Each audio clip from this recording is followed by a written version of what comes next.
আসসালামু আলাইকুম প্রিয় দর্শক, আমরা নানি বাড়ি থেকে এখন বাড়ি যাচ্ছি।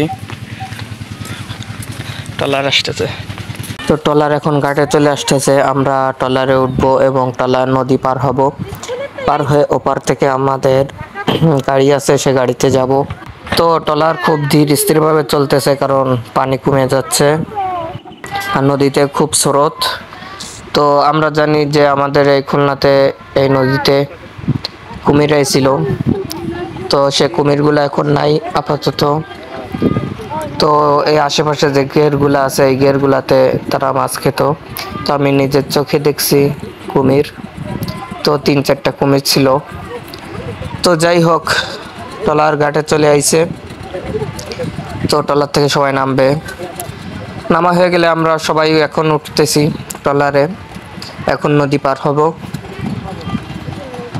তো ভিডিওটি ভালো লাগলে অবশ্যই একটি লাইক দিবেন।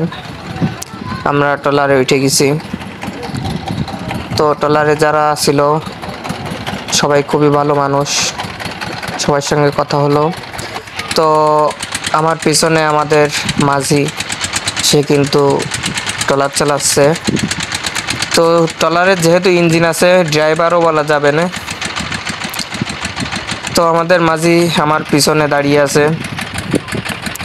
তো আমরা খুব ধীর স্থিরভাবে নদী পার হচ্ছি। তো নদীর মাঝামাঝি আমরা চলে আইছি। তো ওই পাশে ঘাট দেখা যাচ্ছে, আমরা এই ঘাটে নামবো। তো প্রিয় দর্শক, ভিডিওটা যদি ভালো লেগে থাকে অবশ্যই একটি লাইক দিবেন। আপনারা যদি এই চ্যানেলে নতুন হয়ে থাকেন অবশ্যই চ্যানেলটি সাবস্ক্রাইব করবেন।